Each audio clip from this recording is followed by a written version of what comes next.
Hello guys, welcome to my YouTube channel and welcome to the long-awaited video about how I moved to the United States of America. So for those of you who are only seeing me for the first time here on YouTube, I do have a TikTok account, and that's basically where I've been more active as of recently, and that is where I've been getting questions about how I actually ended up here in the US. So my name is Pilile Dlamini and I am from South Africa, and I actually came to the US as an international student. I am pursuing a master's degree in political sciences here in the Arts and Sciences department here in the US.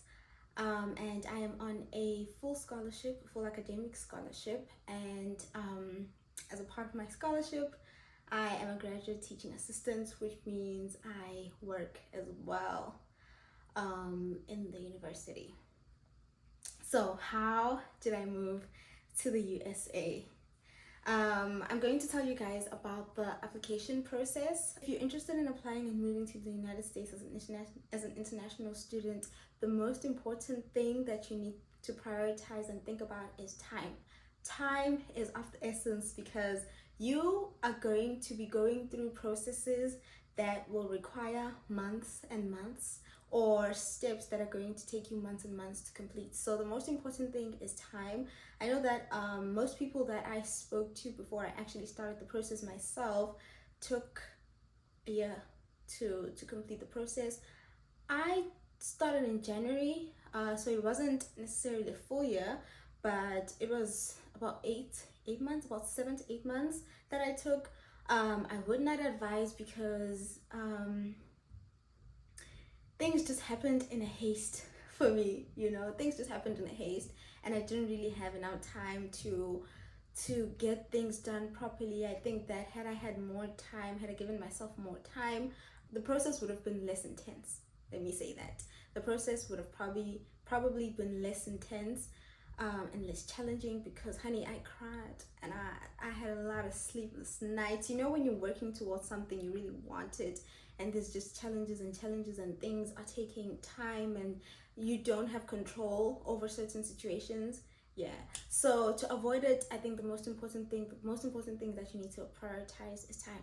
So the first thing that I did, I started with research. So I started researching schools and the requirements that they had for my choice of interest. See, when I was looking for schools to study abroad, I was looking at the schools that would offer the best program for me, based off of like the goals that I have for myself within the next year or two. I know that I prioritize making sure that the programs would allow me to have an internship within the program, or I like that school that specifically would allow me to get some sort of work experience as a part of the studying journey, because living in South Africa, I had basically noticed how much of a challenge it is to actually get into the job market without any experience. So those were the key things that I was looking for, and that's the first thing that you need to prioritize. You need to do some research on the schools, see which one offers the best program for you in terms of your goals and what you intend to do in the next year or two.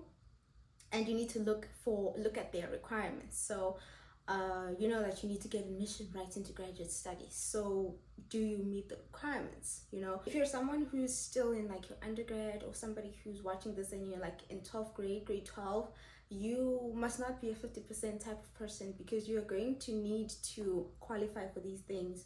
You need to qualify for everything. You need to qualify for admission, you need to qualify for funding, you need to qualify for everything in life. So you can't be a person who aims for 50% when it comes to academics. So check the requirements of that study. They will usually have either a 3.0 GPA that they will require, or they'll require 3.5 GPA. Others will require 2.7 GPA, and those are basically the different percentages, averages that they will require for you in order for you to get admission into that specific program. And then the second thing that you will want to look at is the TOEFL and the GRE requirements. So in schools and universities here in the USA, you have to write an exam which is called the GRE, and basically it's like NBTs, if you've written NVTs, you'll know what I'm talking about. It's basically sort of like NVTs, and you'll basically write an English exam. A part of that test is an English part. There's an English section, and then there's going to be a math section that you're going to write. So the first thing you do, register for the GRE, get your materials to start preparing for the GRE, and then write the GRE, because you need to write the GREs in order for you to get entrance or admission into certain programs within the USA. And then because you are an international student and you're applying from outside of the United States, you're going to have to write a TOEFL. The TOEFL test basically tests your English ability, so your ability to speak English. You can get waivers for these kinds of tests depending on the school and depending on the kind of program that you are applying for. So you write a TOEFL test to prove that you can study in English, and you'll be able to understand the lecturer when they're speaking to you. You'll be able to comprehend what the lecturer is saying in the program that you're applying for. The third thing you'll do is to start applying for the program. So now you are completing the application. Get into the websites of the schools and start writing applications.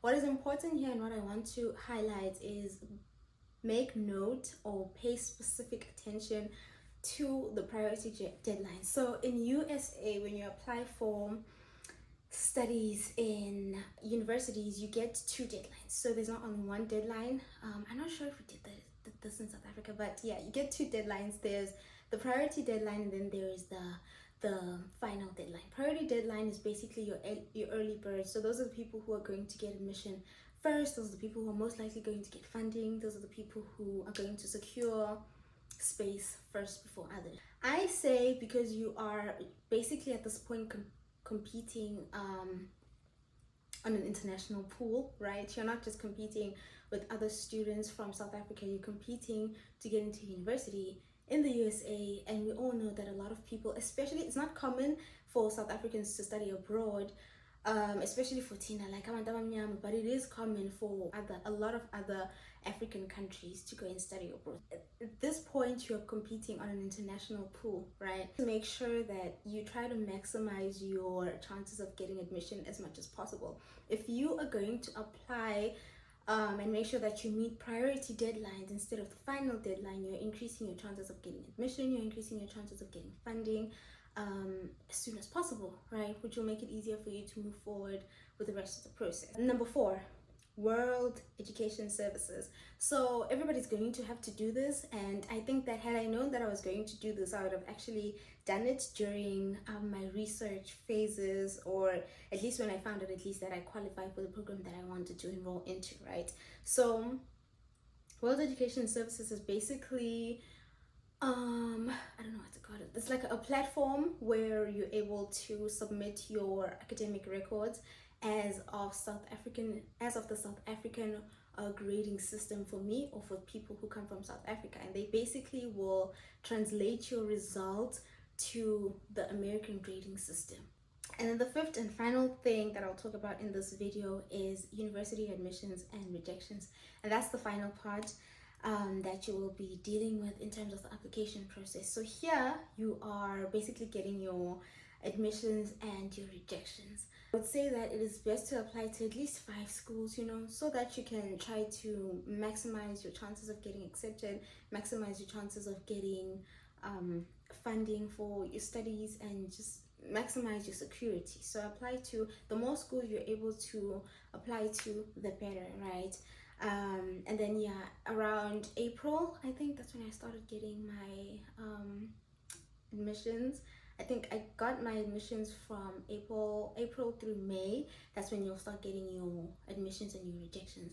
Now, I think my tip for this would just be, it doesn't matter whether you get rejected in other schools or not. You just need to, it's sort of like applying for a job, it's nothing that you need to take personally. You just didn't make it in the pool. If you get rejected, it's fine. you'll get accepted where you're supposed to be. You know, things will happen and they'll work out. Excuse me, things will happen and they'll work out the way that they're supposed to be.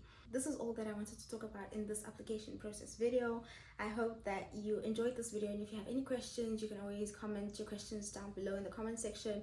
If I think that it is something that I can easily answer by just responding to your comments, I'll just respond to your comment. And if it is something that will actually need a video and will need me to go more in depth in answering it, then I'll probably make a video and answer all your questions. This is part 1 of my journey of becoming an international student here in the USA.